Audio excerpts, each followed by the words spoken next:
Hey y'all, this is Josh Fuller. Thanks for tuning in to another podcast. It's been a couple weeks. We had some computer issues that we were dealing with, and last week we finally were able to get back on the air. Randy joined me in the studio from Cut and Shoot Studios again, and it's always a good time to have him in the studio with me, being kind of a co-host. We also had Dillon Steen with Steen Promotions call into the show, and we talked to him about radio promotions, radio business in general, the music business, a couple fun stories. He had a really good reason for why he quit drinking, so that's a funny one. Tune in for that. But thanks for coming and listening to these podcasts, and hopefully you're sharing them with your friends and getting the word out. We're going to have a lot more guests, and hopefully if I can keep this computer running right, we'll have a lot more guests, and we're going to start really expanding this thing out. But we need y'all's help, so find us on Facebook, find us on Twitter. Facebook is Josh Fuller Show. You can also look up KTXF The Real if you would like to listen live, and you can do that listening to your TuneIn app every Tuesday night from 9 to 11 p.m. So thanks for tuning in. Keep telling your friends and enjoy the show.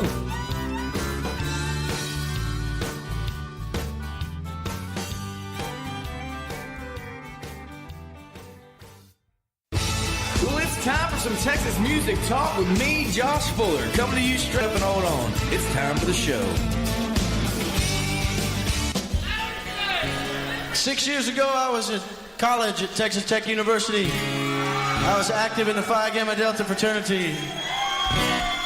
I was working as a pizza delivery boy and at the car wash. I was writing songs with a friend of mine who you might know. That's right. We got our first gig at Bash Rip Rocks because a man named Brian Zigraff and David Henry, who are here tonight, one of them. I quit school to pursue a musical career which consisted of 2 songs. I told my mother I was going to move to Austin and write songs and play music for a living. She said, "How many songs have you written?" And I said, 2. And there's more to come. And she just went like this, and she sent me to the psychiatrist. And you know what the psychiatrist told her? She said, "He's not crazy, you're crazy. Let him do what he wants to do."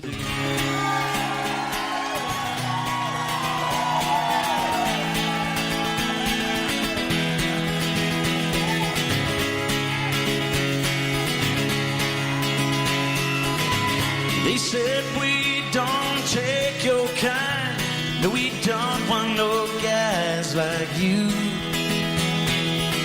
I lied my way until December, hoping Christmas would pull me through.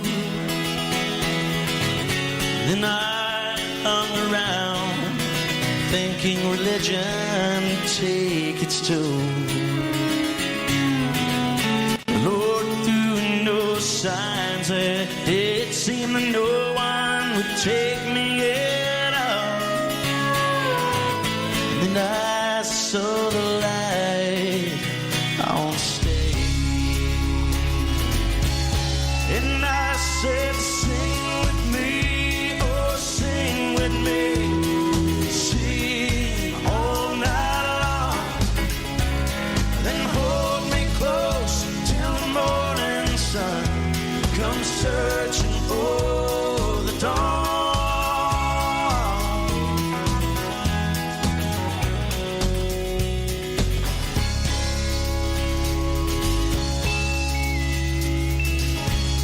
My way back to Houston, where I knew that I'd find a home. My mother claimed no vacancy in this new house that I'd never known. I found myself astray all alone, caught up in the midst of my pain. Of the night, I swore someone was calling my name. I turned only to see the light on the stage, and I said, "Sing with me, oh sing with me, sing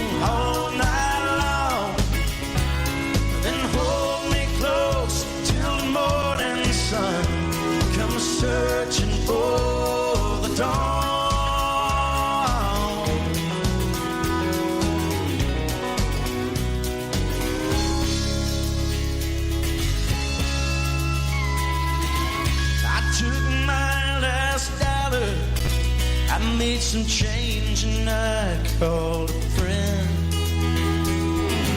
He said that's no problem, pal. Hey everybody, welcome to the Josh Fuller Show on a Tuesday.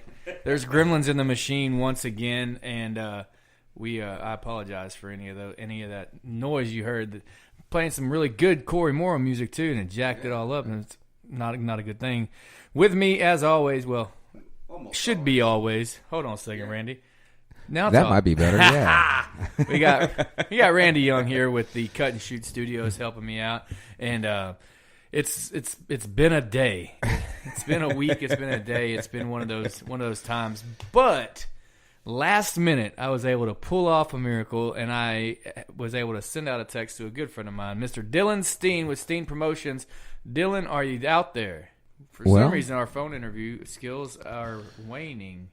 So we'll get to him in just a second. But why don't you talk a little bit there, Randy? Yeah, what you been up to? Oh, man, I've just been getting the studio all put together. I got a new space at the house, and got a new barn and all that good stuff, and I've been putting it all together and doing a lot of cool stuff, doing some production work here and there and everything else for different customers and clients, and taking tons and tons of pictures for one of our new product lines that are coming out for my wife's business, and it's been a lot of fun, and it's been torturous and all of that good stuff because it's you never know, you go down a rabbit hole. I mean, you sit there and you're working on one thing, and then you kind of get sidetracked, and then you look up, and it's 2 hours later, and you went, what the hell happened? That's weird. So we're gonna try this again. Dylan, can you hear me now? Okay. Now we got you. Wow. I don't know what I did. I think maybe my cord's weak. All right. We still have you, though, right? Yes, sir. I'm here now. Okay, awesome. Ladies and gentlemen, joining us on the phone tonight is Mr. Dillon Steen with Steen Promotions. Welcome, Dillon. Sorry for all the weird confusion. This is what happens when you're musicians in charge of a radio show. Yeah, that tends to happen. Hey, man, it's a live production. Anytime you do something live, there's going to be some burps. It's all right. We burp a lot, man. Yeah, for sure. Hey, you're asking me to come on.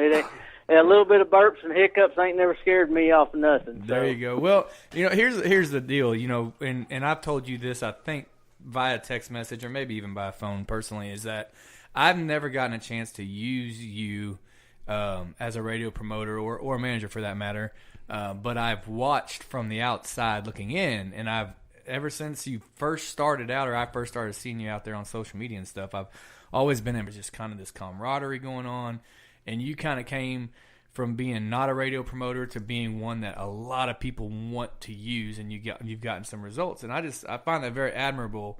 And I think that the show that I have, we talk a lot about not only the musicians and giving the frontmen their face time, but this Texas music without the managers, the radio promoters, the sound guys. I mean, everybody involved, kind of building the artists up as well. So I admire what you do, and I would like to dig in more to your mind and to the artists that you've helped out, the artists you're helping currently, what's going on. So any information you want to share with the people and the masses, just lay it on us.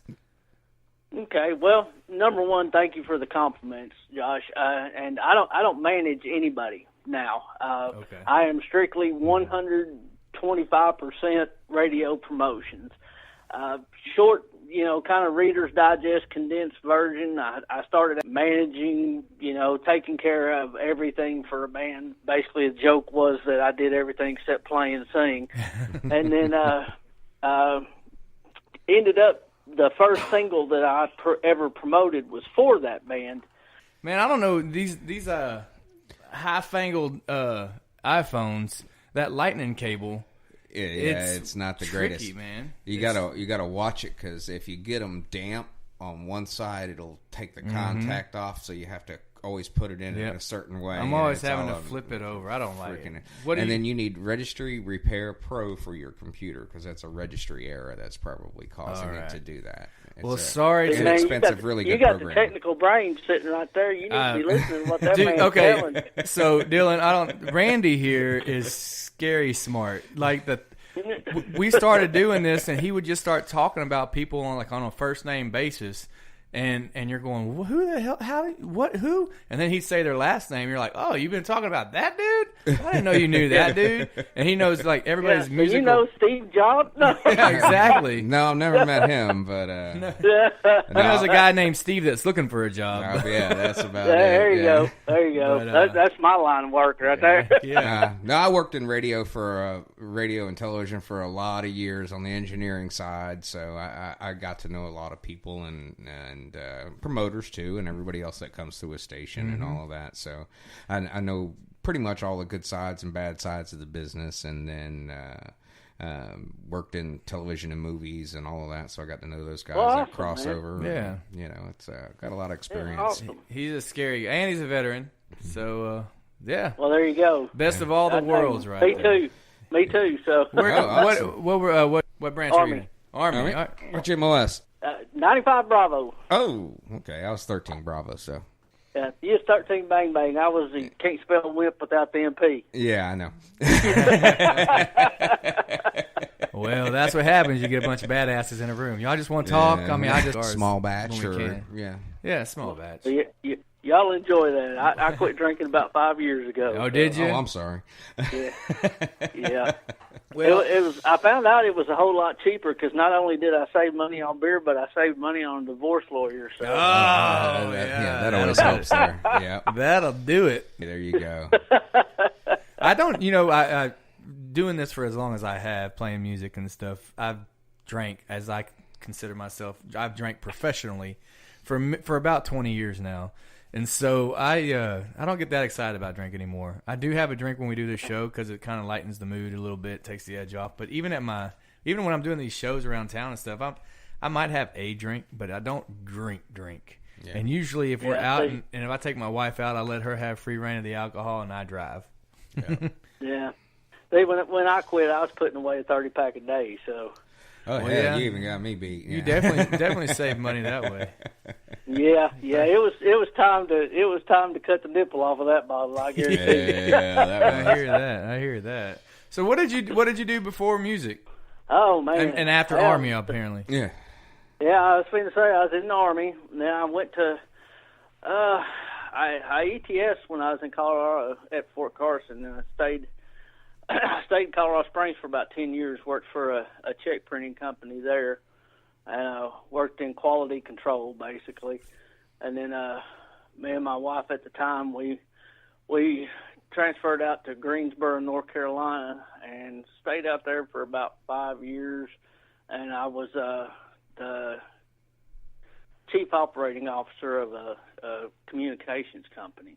Okay. So, yeah, dealing with all the pay phones and inmate telephone systems, and because it's all computer run kind of stuff. Gotcha. And then decided, had enough of that wife and had enough of that state, so I come back to Texas.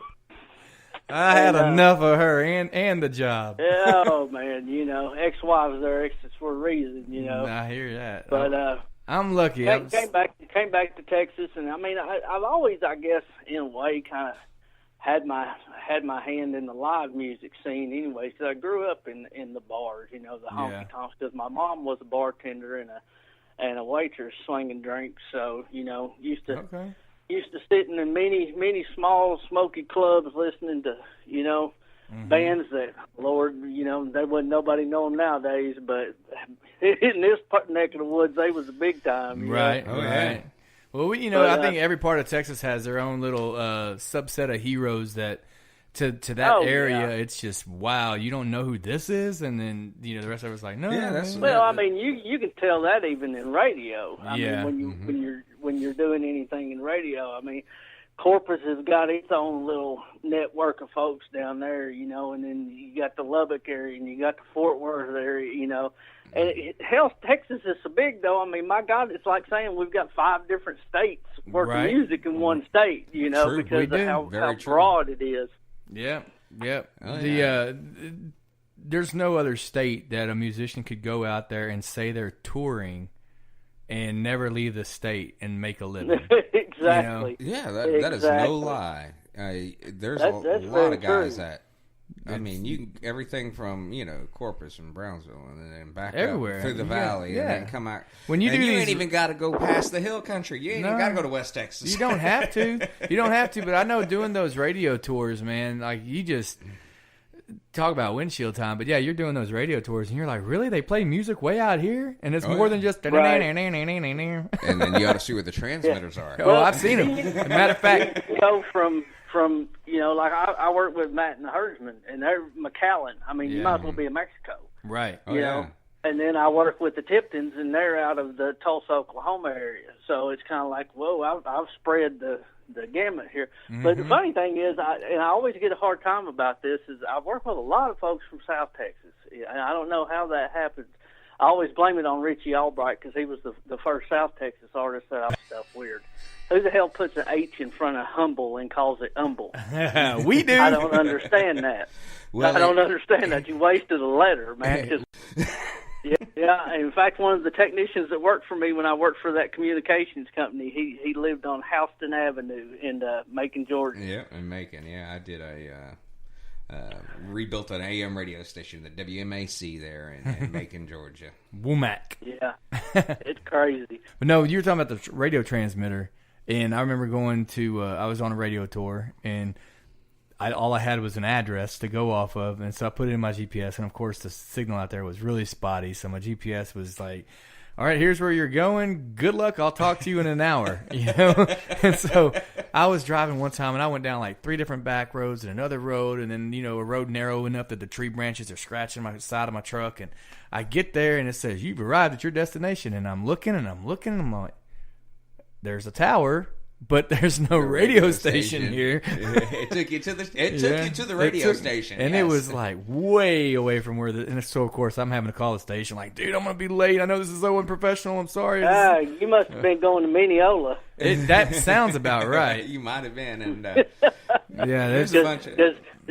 The GPS will take you on the wrong damn side of town every time. You gotta turn around and go right back down the highway. Yeah. Sounds like stuff going down to Del Rio and stuff, and all the stations down in Del Rio. That's some border blasters down there. Those are some wild stuff. There was one time I was going to, where is it that Susie Q is at? Is it Snyder? Yeah. I was going to Snyder, and it told me to take a right instead of a left when I exited. And I was driving down that road. You ended up in the middle of a cotton patch. I ended up in the middle of some mountains, too. And my GPS kept saying, turn right, turn right, turn right. And I'm like, there's a mountain. You're trying to kill me. Siri was trying to kill me and run me into a mountain.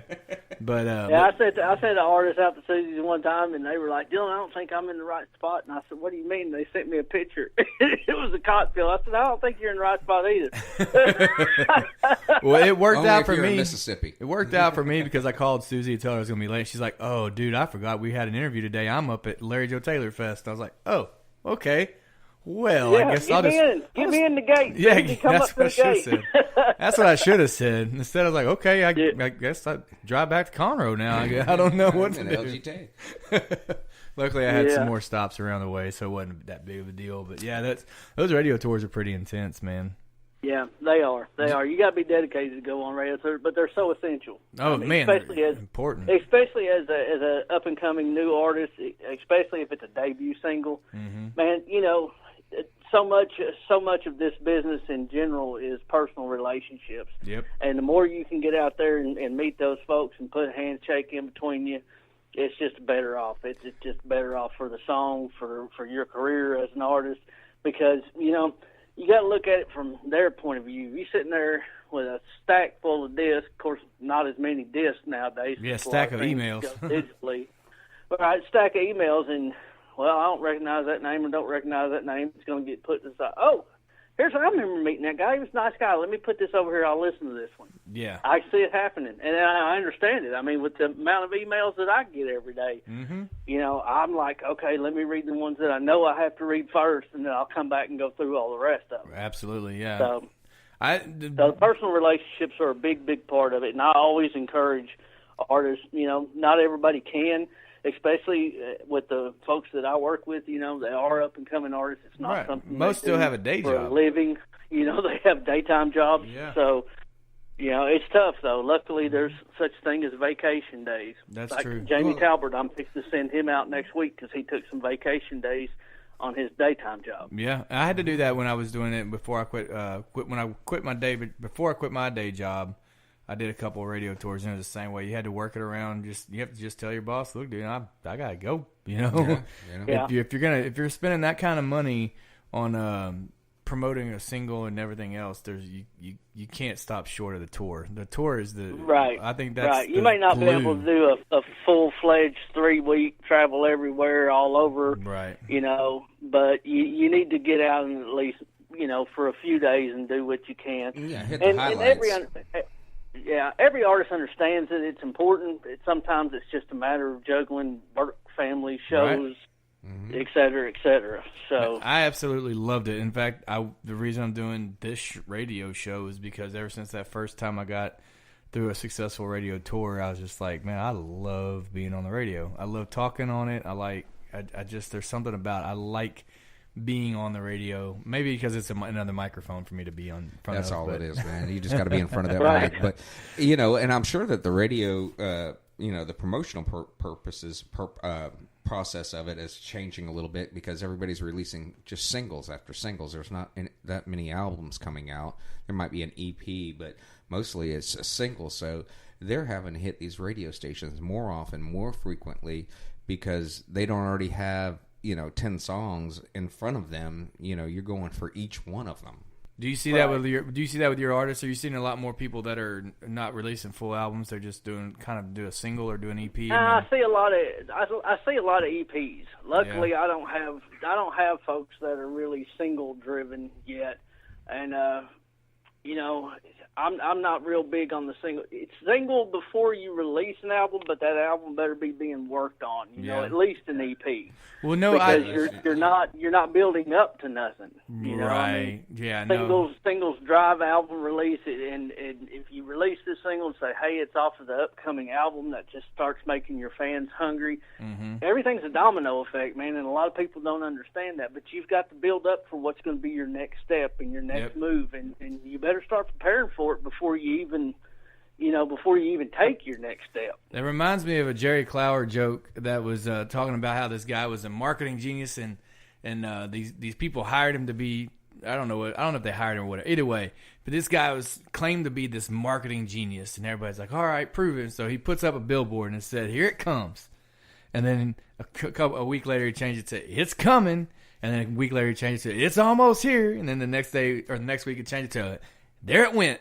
And everybody was so excited. You missed it. But that's so what I was going to say was the reason I asked that question was I noticed I watched an interview, The Cluttered Corner, that Katie Keys brought back now with she had Kyle Park on there.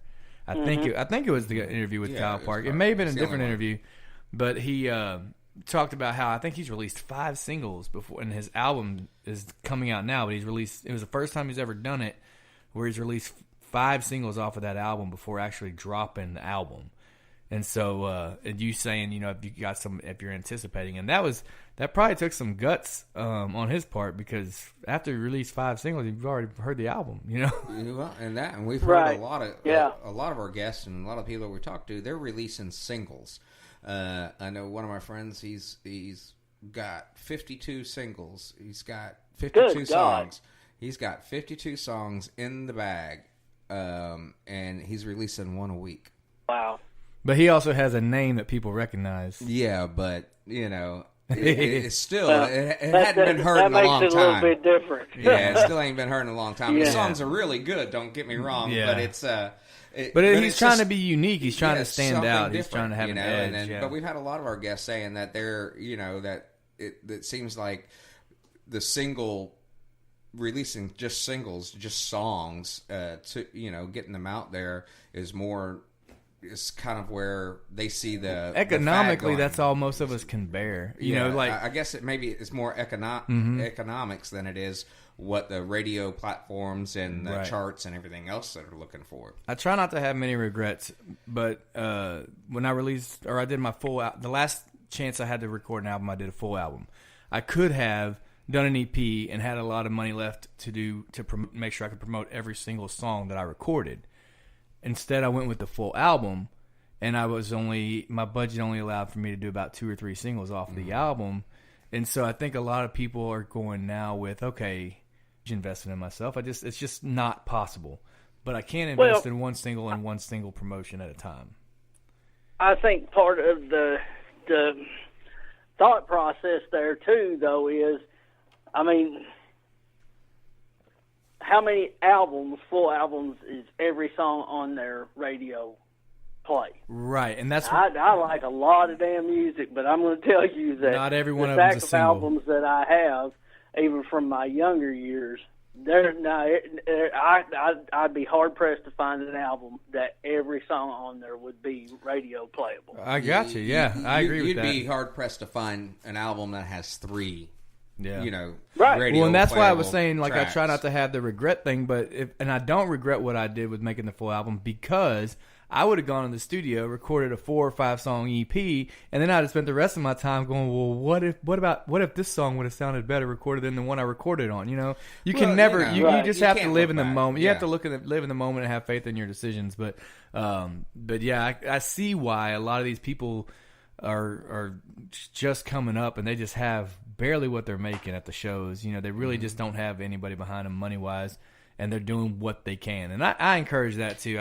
I say record what you can afford and just do it. Yeah. But yeah, I think a single at a time, it's rough. I think an EP is better, because I know a lot building of folks towards that are something doing like you said. EPs because it's not as expensive right out the bat, Mm-hmm. and plus, EP, release a couple singles off of it. Even if you release one of the singles early before the EP actually comes out, still you're building interest.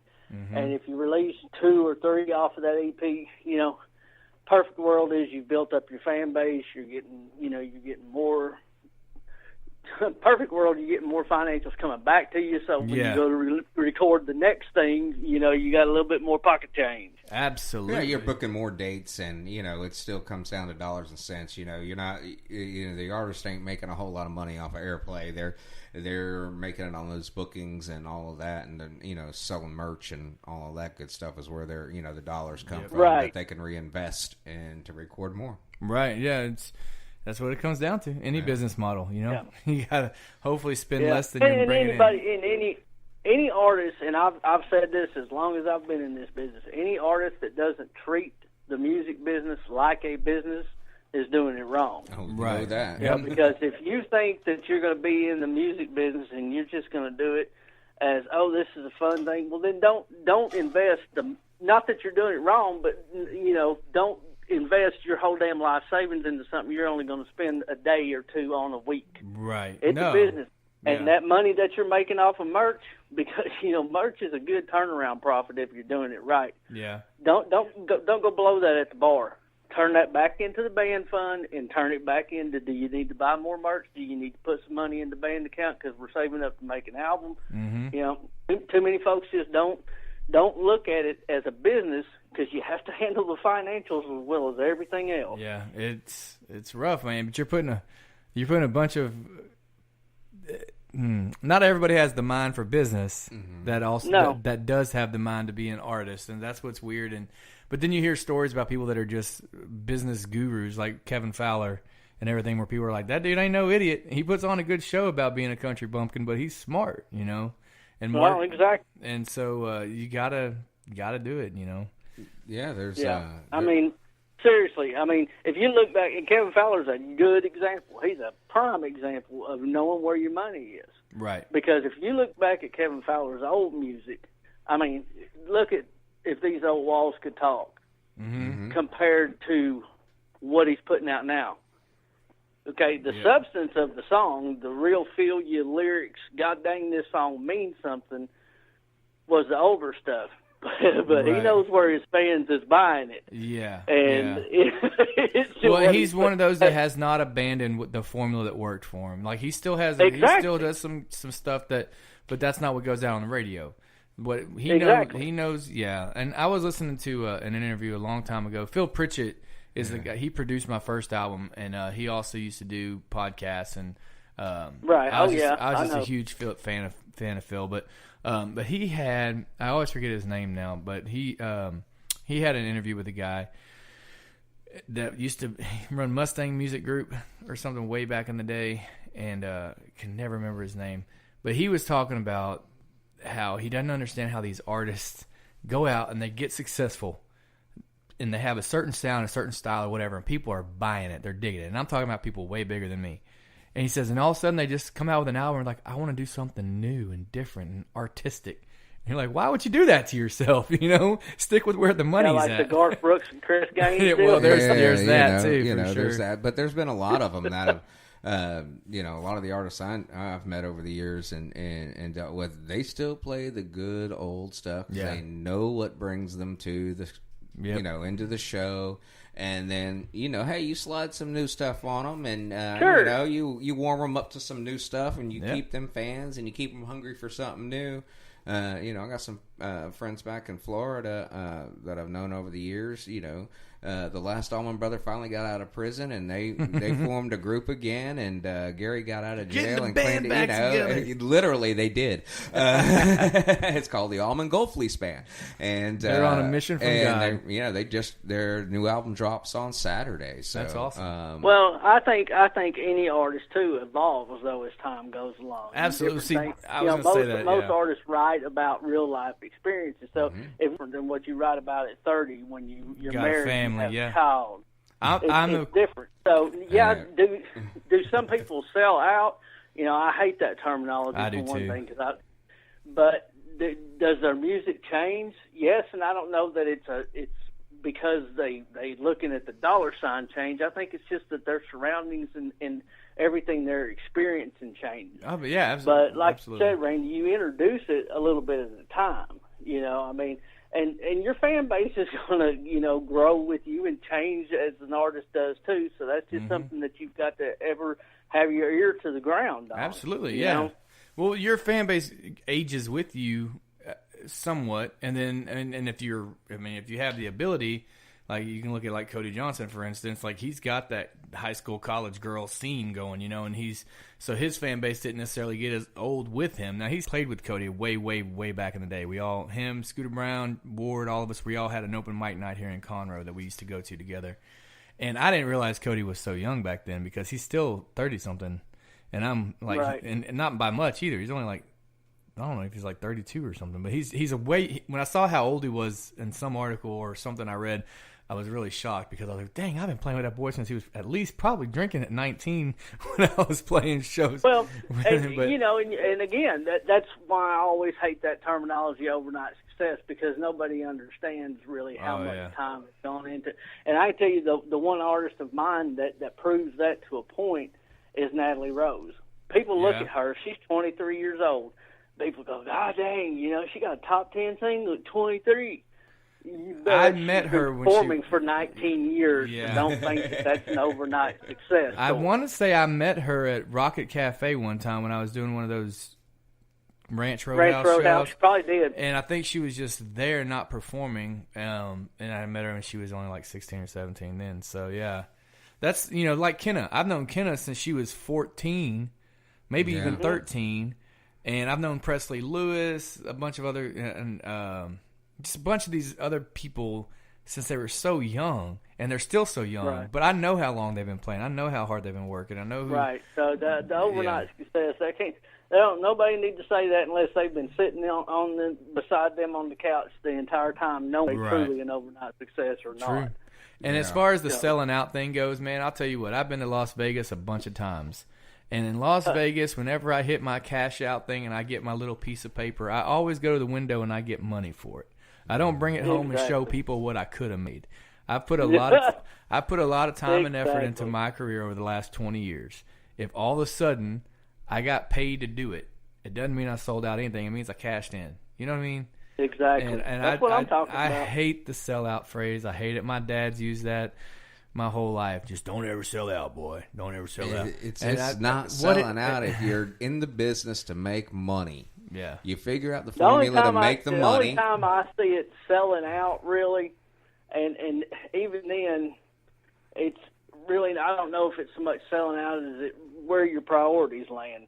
If you take somebody, as you were talking about, totally changes their music.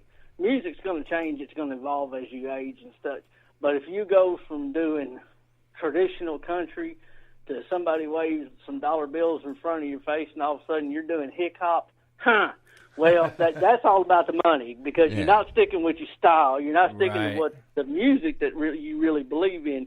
You're sticking in the dollar sign that you believe in. So there is a fine line, but there's very few artists I know that wouldn't take a dollar bill if it was waved at them from Nashville. That's for sure. That's true. There's a lot of them that wouldn't, and but there's also a lot. Well, that's another story for a different day. But no, you're right. There are a lot that wouldn't, but then there's a lot that probably would. And I think if you could be in a perfect world again, like you said, to have the marketing dollars of Nashville, but the control to do it your way would be that would be ideal. And whether or not that still exists out there in the world remains to be seen. But, you've also don't need the marketing dollars of Nashville, and that's been proven by Aaron Watson and Cody Johnson. I mean, very well, So they've built their own kind of empires, and it's working out pretty good. So, exactly. But I don't know, man. But, hey, you've been with us an hour, and that is extremely generous of you. But I think we're going to take a break, play some music and everything, and let you off the hook unless you just want to hang out for a whole other hour. No. I don't want to hang up for another hour, but I do appreciate it, guys.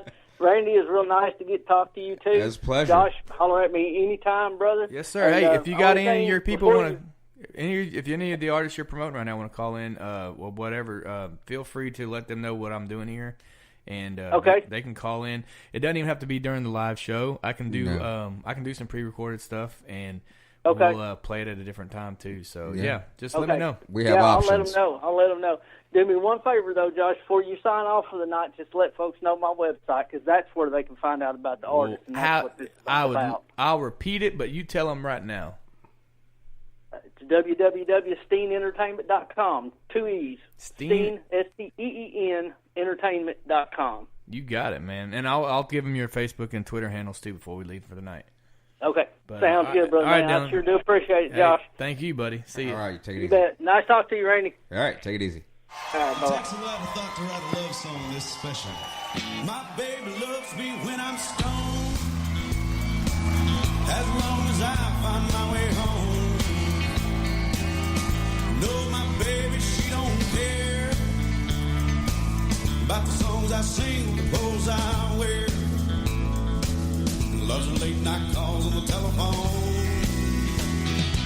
And my baby loves me when I'm stoned. Oh, we are back. We are back, ladies and gentlemen. That was a great conversation with Mr. Dillon Steen of Steen Promotions. And he said steenpromotions.com was his website, correct? Yes. www. You don't have to say that anymore. I know, but you know how to say that. It's W. W. Yeah, that's how you pronounce it. And for all you older folks, that doesn't mean type U twice. or six times. It's that difference between that former president. How you spell it? W. Okay, U. W. W. Okay, so hold on. Now, is that 6 U's or is that 5 U's? It's like Mississippi, okay. Mississippi. And if you do it backwards, it's IPPISSISSIM. Yeah. Well, I can't do that anymore. You can't go backwards anymore?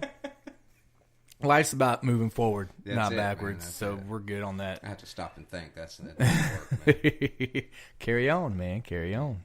Well, we just got done playing y'all a bunch of good old Texas country music, because that's what this radio station, or this radio station is about. Texas sports, but it's also about Texas culture, barbecue, guns, sports, music.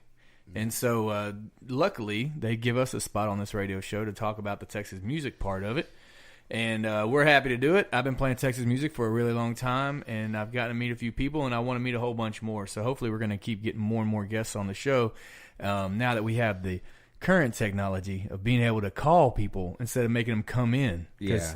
We're way out here in Conroe, Texas, and it's just not easy to get some of these guys out here on a Tuesday night to drive. They're not in town on Tuesday night. No, they're all at home, and they all live out in the outskirts. I mean, there might be a few that live in the city, but everybody else kind of lives around, outside of the, at least outside of the Beltway, if not outside of the 99. Yeah. So they're immediately outside the periph. Yeah. And if, we go all over the world and all over the country with this show. Yeah, so, Houston and the inside the Beltway is the size of like Connecticut. So, well, there's some perspective for you, folks. It's a big state. It's a big city. I mean, the fourth largest city in the U.S. and I think it's the number 6 DMA, which is a demographic area. If you don't know what that means, that's just how many people are in the broadcast area of it. It's crazy.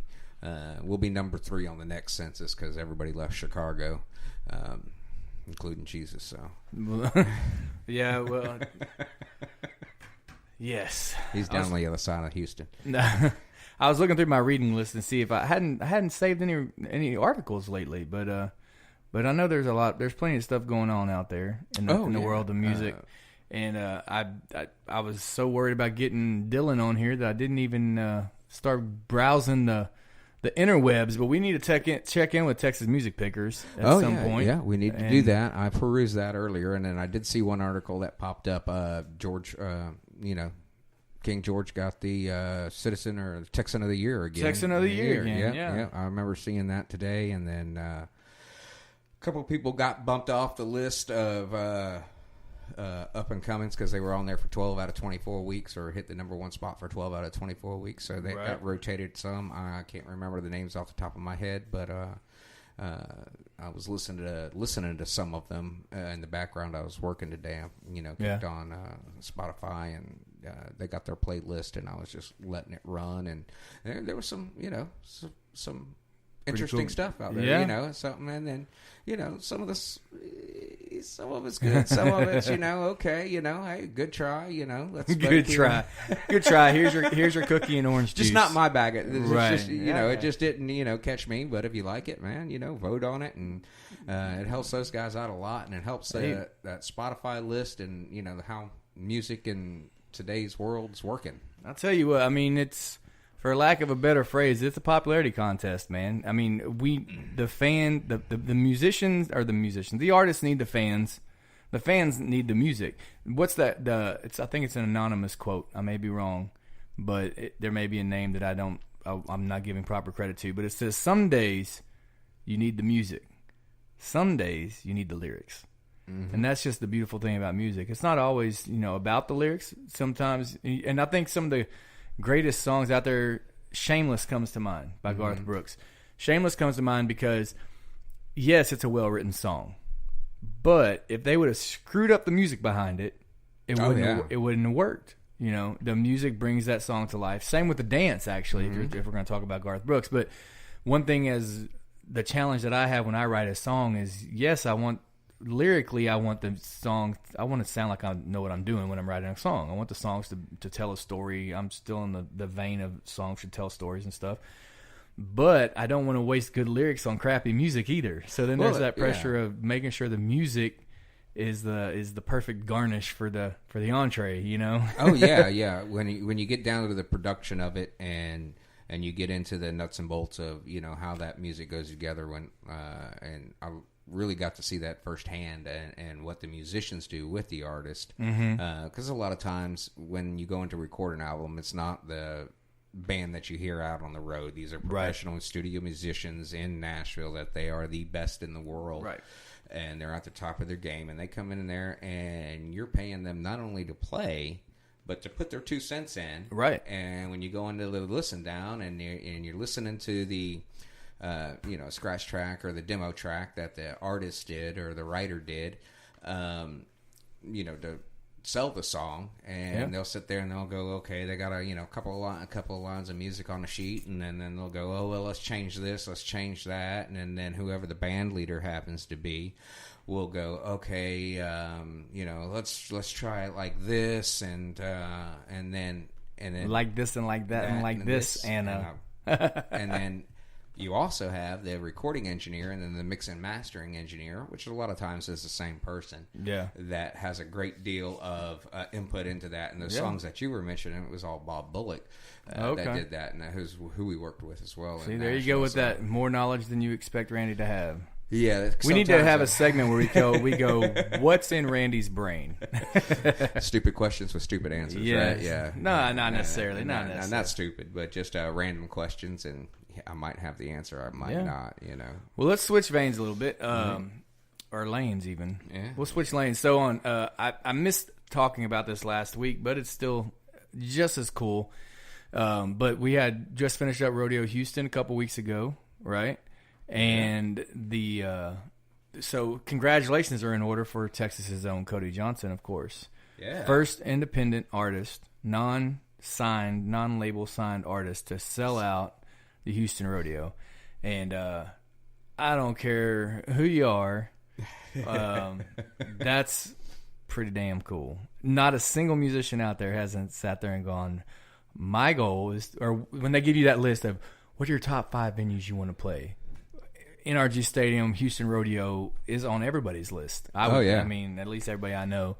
And it's on mine. Hell, I've sat there and watched concerts and fantasized about what I would do if it was me. And I still say, if they would ever book me and I could draw a crowd, hell, I'd do it for one person. It doesn't matter to me. Hell yeah, but I would get, the circle on the top of the stage that has most of the lighting and stuff, and they drop it down for the concert. I think I would start my show on top of that. And then I would somehow zip line down, or I would have to pull a full-blown, just crazy, risk my life to put on the show of my life. Yeah, I'd put all eggs in one basket, and that would be the show that I would just do. Well, the only other person, not the whole day. I know the Tejano Day always sells out for those guys, but the only other, band really that sold out the show was Garth on closing night. Yeah. Right? He sold out his first night too. No, I don't think so. That was opening night. That was opening night. Yeah, but we would have to look because I did see a lot of people complaining that he oversold it. Oh, well, maybe. Yeah, well, that would have been possibly. But I know he was sold out on the closing night, so that was. But for an independent artist that can do that and pull that off, I mean, what's that? 90-something thousand. I don't know. I don't know the number, but it's a lot. I think it's what they call in the business a shit ton. A shit ton? Yeah. I think that's the technical term crap for load? it. Yeah.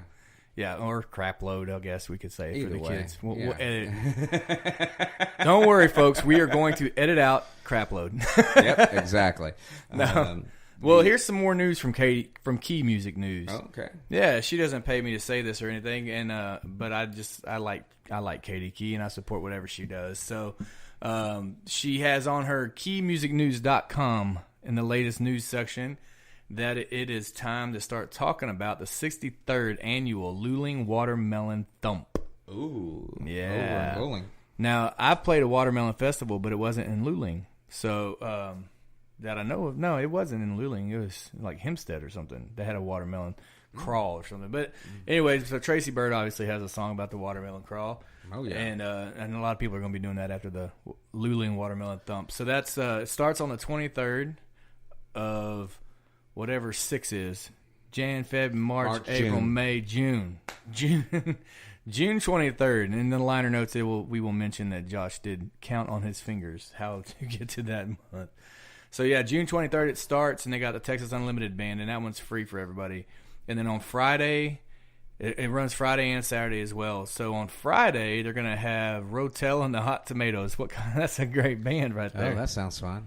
Yeah, you make some good queso out of that. Yeah. And then Caleb and LC Rocks. But on Saturday, that's when it gets into, it goes through Sunday, actually.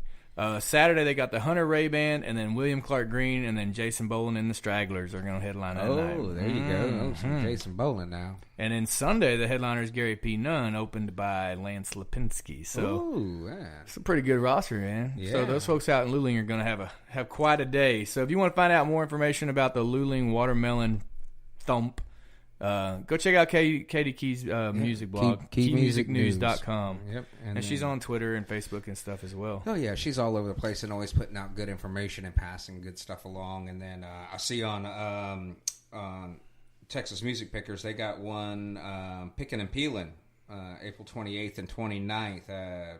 It's part of the Texas Country Music Cruise, Battle for the Bands. That was something cool they're doing. They are doing a Battle of the Bands for several months, and you had to be invited and or audition and to be in the battle. But then you get to go on this Texas Country Music Cruise and play. Heck yeah. With a bunch of, big shots and all of that. So that'll be a lot of fun. That'll be coming up in the fall. But it's they got Flatland Cavalry and Reed South Hall, Cody West, Chris Carlson, Shay Abshire and the Night Howlers, Haley Cole, bunch of up and comers too. Some of them I haven't even heard of. Kenna Danielle's going to be there as well. She's a friend of the show. I've seen a couple of more. I've seen another one, and I'm trying to find it. It just keeps going and going and going and going and going and going. And Spotify. We can go to their list. Let's see what the list is. I've seen that right there. Oh, let's see. Aaron Watson's on there at number 6 this week. All right. I just seen that, and it's cool. Yeah, that's a brand new single. What's the name of his new single? As soon as it loads, I can tell you. That's a long name for a single.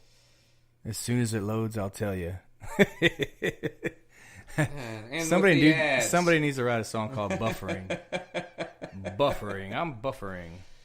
Well, I'll tell you. Run Wild Horses. There you go. It's number 6, and it's got like 43,000 streams so far, so that's pretty good. And this is the Texas Music Spotify chart. This is week 13. Yeah. Shotgun Rider is number 1 with Me and the Memory.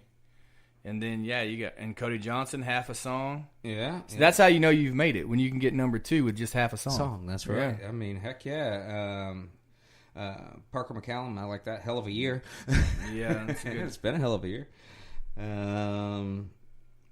Casey Donahue's on there. Mike Ryan's back on there. Scooter Brown. He's Josh got. You know what? I'm going to check out his Facebook real quick while we're talking, because he was supposed to make a big announcement today at 2:00, and I want to see exactly what his big announcement was, because I've known Scooter for a long time, and one thing about Scooter is that he will work his tail off, and he will create opportunities when there's not any there, and he's always getting stuff done. He's been out there on the road with Charlie Daniels and Marshall Tucker Band and Leonard Skinner and all those guys, and he's really he's taken his approach a different way than most of us would have, and it's worked, man. I mean, he put all his balls on the table, hit them with a hammer, and see what happens, and he's doing good, man, doing good. So he's been out there. Turnpike Troubadours is on there. They're at number 10, so that's awesome. Wade Bowen, of course, Josh Abbott. Cody West, Jake Worthington, Josh Grider. Well, here's Scooter Brown's news. Oh, okay. We are excited, quote, Scooter Brown. We are excited to announce that we've been added to the lineup for this year's Kid Rock's Chillin' the Most Cruise. Heading to the Bahamas. So he's on. So the lineup for the Kid Rock Chillin' the Most Cruise has 1,000 horses, Yellow Wolf. Maybe it's Yellow Wolf. It's only one L. Yellow. Colt Ford, D Nice, Cowboy Mouth. Oh, yeah. John Stone Band, Tim Watson, Big Rock Show, Priss, Scooter Brown Band, Bishop Gunn, Sweet Tea Trio, Mickey LaMentia, just the tip. DJ Soulman, and they've got comedian Jessie Mae Peluso and magician Joseph Rowem. So, hell yeah, that's some big news. That sounds like a damn party. That's gonna be a party. We need to get old Scooter Brown to call the show and talk about what all's going on with him, get man. Kid on the show. I think I have a person I met that might have an inside track on that one, but I don't know. Well, don't give away all our secrets at once, man. Who knows? So just while we're on the subject, next week for Scooter Brown, he's going to be in Greenville, South Carolina, starting on the 4th of April, and Columbia, South Carolina, Winston-Salem, North Carolina, Fayetteville, North Carolina. So all the Carolinians are getting their dose of the SBB this next week. So that'll be cool. Yeah, local boy does good, He's been doing good, man. He's been kicking butt and taking names and shaking hands and kissing babies. Oh, I said it right. I meant to say it wrong. Shaking babies and kissing hands. But yeah, he's been out there kicking butt. I'll try to get him to call into the show next week or something, but let us all know what's going on with him. But there's a lot of people out there, man, that are doing well. I mean, you even got Reckless Kelly, number 20. I mean, and Reckless has been around for, forever, and so they're still just kicking along, man. There's a lot of. I think I seen one article last week when I was out and about, and something about Pat Green. Oh, he's still going strong, and he's at 50 or something like that. I'm thinking, no, that ain't old. No, it's old to get started, but it's not. I think Pat's been doing it a while, though. Well, Steven Tyler just turned 70. Yeah, but so he's been doing it since he was 15. Right, but if Steven Tyler can still scream at 70, then I think old Pat can get up there, drink a couple beers, and sing his songs at 50. And how old's Jagger? He's older than that. He's 76 and still doing it. And Keith, I mean, well, Keith ain't never gonna die. So. Here's how much I drink. I thought you mispronounced Jagger. Well, look at Mick Jagger. It depends how far we are. And there's a lot of guys out there that are still rocking. I know a few of them. They're not young anymore, but they can still go and go and go and go, and they don't stop. I mean, no, man.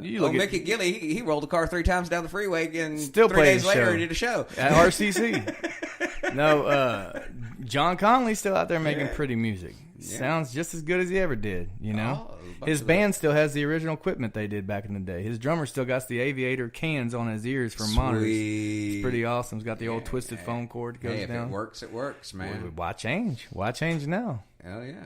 It might be new stuff that just looks old, but it's definitely you get the full retro effect when you go see a John Conley show. Yeah, hell, that'd be awesome. I got to check that one out because I know I just picked up an old Hammond M3. Yeah, it's sweet. It's all original 1959. It's got the original cone, original everything. That's Tubes awesome. are all original, and it works. It needs some oil, but so if you go record a project over there at Cut and Shoot Studios, there's going to be a Hammond piano there, or a Hammond organ there for you to all original tinker around on. Yeah, and it sounds good. It's I still got some cleaning to do. It sat in the corner of somebody's house for a lot of years. So no, I've done that before. Get in the corner. Then she kicked me out. And, but there's something about tubes and old vintage equipment that you can't. People are paying a lot of money now to get that old sound. Like there's people paying extra money to record, which more power to you. I wish I had extra money to record, but they're paying extra money to record, going back to recording on tape. Well, the reason why they're paying the extra money is because tape stock is no longer cheap. It's like film stock. You don't film anything on, acetate anymore, and you don't do that. Not acetate, but, on film emulsions and stuff. You can't afford it. Kodak is coming back with some film stocks, and then Bosch and a few other tape manufacturers are, producing tape a little bit more. But you get so much more. There is a definite difference in sound quality from tape to digital. You lose some on digital. I don't care how much money you spend, and I don't care how much money you spend on a piece of equipment. There's something about tubes and how they age and how many cycles they have on them. You get this certain sound in them that it's nearly impossible to replicate.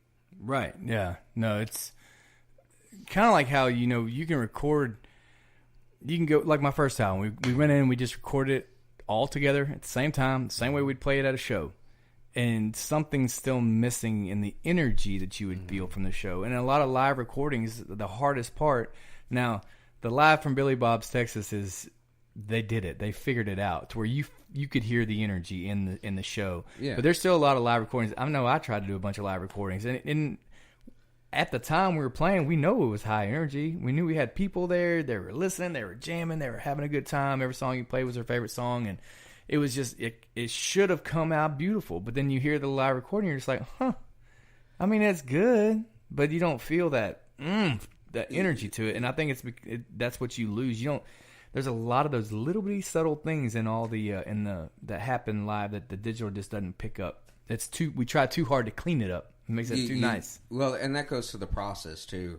When you modern recording theory goes into like, okay, we're going to record a live show. Everybody's close mic'd. We're going to baffle everything out, and you can't, we just want to record the sound. Mm-hmm. We want to record the music. Well, there's a lot of ambiance and everything else, and that energy and that feel you get. Yep. You need to mic the room. You need to have wide mics. You need to have more mics than you would ever possibly imagine to get that room and the way that room sounds. Right. And that feeling and everything else and that energy, it takes more than just the mics that are on the stage. Exactly, absolutely. And that's what they've done at Billy Bob's and some venues that do recording professionally. That's what they do, and it makes the world a difference. It does. Pay the money, get the good stuff for sure. It's not cheap. No, and Caleb, they recorded Caleb's live show there at the RCC as part of their prize package, and I'm chomping at the bit to hear some of that. I want to know how it sounds in there because they.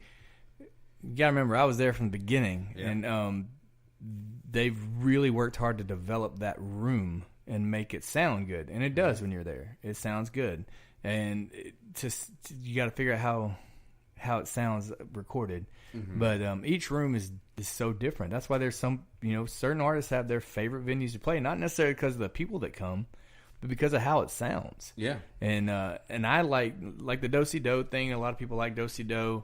I obviously I like it. I wouldn't talk bad about it at all. I love Do-Si-Do, the Big Barn. Mm-hmm. But I did like the Music Cafe. Yeah, I thought it had a great sound, and it was a great room as well. And there's certain venues that are just great, and there's some you go there and you're just in a puppet show kind of a box, and it's all you hear is all the lows. They have all bass. They don't have bass traps anywhere, so everything gets stuck and. Yeah, it changes the whole feel for the show, It certainly does, and one thing you'll notice in those rooms that you really like, and the Big Barn's this way, RCC's this way, is they're really high ceilings in those venues, and they're not enclosed. Their stages aren't enclosed; they're raised and all of that, but they're very open. They don't have sides on them really. It's a very open feel, right? And or they have it's a very wide stage. It's not symmetrical, and there's lots of little tricks that in design and everything, and the engineering that goes behind something. And people don't understand that you can spend $100,000 and not have anything built. Yeah, and just in the acoustic design and how something's going to sound in a room. It takes a lot of effort and a lot of thought and a lot of testing and all of that, and it's quite daunting. I mean, like in a radio studio, when you walk in a radio studio, you've probably been in, I don't know, hundreds of them. Mm-hmm. You ever realize there's no two parallel walls in them? Right, yeah. I mean, it's not something I would look at. Yeah. I wouldn't say, I knew that, but as you say it, most people don't even realize it. There's no two parallel surfaces, including the windows. I mean, other than the floor and the ceiling, that's about it. Right. As far as parallel surfaces, and then those are both treated and all of that. But it's about the sound. This is just a room with some sound treatment on it and some work on it. But it sounds good. So let's talk about some of the shows coming up around town. Oh, sure. While everybody is out there, I'm playing. Can you tell what I'm playing right now? Shake Russell, Traveling Texas. Okay. It's the perfect song for talking about what's going on around here. So around here in my area, my neck of the woods, the Conroe, Texas area, we've got. I'm playing at Pacific Yard House tomorrow night. Now I was playing there every single Wednesday, but unfortunately, tomorrow will be the last regular Wednesday show that we do there, and they're going to hopefully get us back in there on a weekend though. But they're discontinuing music on Wednesdays for now, and we sure have enjoyed our residency there. But we're gonna hopefully get back in there on a different day. But they've got some big shows coming up as well. So March 31st, they got Ryan Wilcox and the Sunday Shakes. Sunday Shakes are the worst ones. April 5th, they got Mike and the Moon Pies. And April 7th, they got Ms. Bree Bagwell coming into town. So that's pretty cool. Oh, heck yeah. Over at Tomball, Wednesday and Thursday, they've got Corey Morrow at Main Street Crossing. And he will be there 2 days in a row. And so that's pretty sweet. Oh, heck yeah. My phone's playing weird now. Uh-oh, look out. He's playing music on the phone now. Okay, But so they'll be there Wednesday and Thursday. Corey Moore will be over there at Main Street Crossing. Thursday, before you go see Corey, pop in over there at the Empty Glass and come see me, because I'll be playing the open mic over there. Come play some music if you want to play music. Come listen to music if you want to listen to music, and then head over there to Corey, or maybe backwards. I don't know. I don't know what time Corey starts over there. Their shows are kind of early too. Yeah, I don't know. But Tom Ball's got some weird times. Or if you wind up getting there, because both his shows are sold out, of course. So if you get there trying to buy a ticket and you can't get in, come over and see me at the Empty Glass, and I'll play a couple Corey Moore songs for you. How about that? There you go. Hey, hey, if you can't get the original, Memorex. Hell yeah. And then there's live music most nights in Conroe, either at Red Brick or somewhere else, Corner Pub. They do open mics, and I know Caleb, but they do on theirs on Monday nights, right? Yeah, Monday night's the open mic with Caleb, and then on Wednesday when there's another open mic at there, and I can't remember the guy's name, but he used to play with my drummer with another band, and so that's how we stumbled over there one time. But they're open late, so if you're ever at Pacific Yard House on a Wednesday night, whether it's tomorrow watching us or whatever, after that closes, you can go right over there to Main Street Crossing and get a couple more beers and watch those people there. Yeah. And Caleb did a show on a Wednesday at Game On last week. So there's always music going on around here. There's so much going on. And then everywhere you look, I know Southern Star always has something going on almost every weekend. Thursday, Friday, Saturdays at the brewery. Not only do they have their great tours and almost free beer. Yeah. They changed the rules a little bit. We used to, before they built the big fancy facility, we used to go over to the warehouse and on Saturdays, and you buy one glass and you bring it back every week. And they just keep filling it up. That's pretty good. We did that for years. That's pretty good. Speaking of Red Brick Tavern, so while we're talking about Conroe, it's just kind of spotlight Conroe music right now, because it's local to us, and I know that if you're listening to this outside of the immediate Conroe area, there's plenty of venues around you as well, and we'd be happy to talk about them. All you gotta do is drop us a message on Facebook and be like, "Hey man, how about you represent us over here in Waxahachie or whatever?" We'll do it. So Red Brick Tavern on March 29th has my buddy, longtime friend, Mr. Buck Yeager up there. We have to get him on the show one of these days. They have Bradley Banning on the 29th also, so they must be playing together. And then Chubby Knuckle Choir is going to be at Red Brick Tavern on March 30th. Now that I'm anxious to see, because they're a pretty big band. Yeah, and that's a pretty small place. So I'm wondering if it's just a couple of them coming in. Because if it's all of them, there's going to be more people on the stage than there are in the seats, just because there ain't that many seats in the place. But Chubby Knuckle Choir is a show you got to see, guys. If you haven't been to see a Chubby Knuckle Choir show, that one's, oh man, I loved it. And I took my keyboard player there, and he's, he plays keys with me, so anybody he's met through playing shows with us, he knows their music and he's gotten to know them. But as far as everybody else out there, he doesn't necessarily know the Texas music scene as well. But he saw those guys and he was very impressed. There definitely some great musicians out there with all them guys. So go see a Chubby Knuckle Choir show for sure. And what else? You have anything over there that you're looking? What are you reading on over there? Oh, I was just going through some old stuff. I was just looking at the selling out the Rodeo Houston thing, and it's not showing up the new stuff. I don't know why. There's too many things, too many buttons. And I was looking at the family reunion it used to be for Uncle Lucius used to do, and I know that's up in Mount Enterprise, and that's coming up real soon, and they got a hell of a lineup for that. It's a whole weekend thing. I know they got camping and all of that out there. That's always a great show. I know Lucius won't be out there this time around because they just played their last show last weekend. I think that's it right. was. Over at Green Hall, right? At Green Hall with Folk Family Revival, which is another local group, and that everybody kind of seems to know, and they're doing really good. They are playing their asses off everywhere that you can possibly imagine, and it's a whole bunch going on.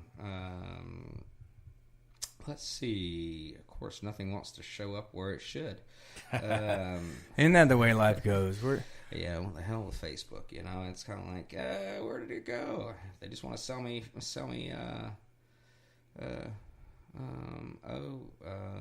songwriter sessions, Broken Duck Feet Recording Studios. I've never heard of that one. There you go. It's in New Braunfels, so. All right. Well, I say we close the show with a little bit of weird news. Okay. A little weird, funny news, right? Now, I didn't pre-read this. It may be a bust, but we're going to go for it anyway. The world's most famous groundhog, Puxatawny Phil, could also be a jailbird. On February 2nd, Puxatawny Phil saw his shadow, predicted 6 more weeks of winter. However, when spring came to Pennsylvania last week, it was accompanied by a storm that brought several inches of snow to parts of the Northeast and on Wednesday and Thursday. That was the straw that broke the camel's back for Corporal Scott Martin of the Monroe County Sheriff's Office. Martin decided he was tired of a rodent pretending to be a meteorologist, so he created a wanted poster for Phil. The crime that Phil is accused of? Deception. And there's a nice little wanted poster here. Martin made the poster because he's sick of the snow, especially in the spring. If the public sees him, give us a call because we want to take him into custody, Martin told local NBC affiliate WBRE-TV. However, anyone who attempts to do that will have problems with the Jefferson County Sheriff's Office, which has jurisdiction over the groundhog's hometown of Puxatawny. So apparently the little discrepancy there between local police and county police. But hey, you know, maybe just pick a different rodent. I don't know. It was snowing in New Jersey this morning. And yeah. Damn that global warming. Sucks. You got a show coming up in April too, huh? Do I?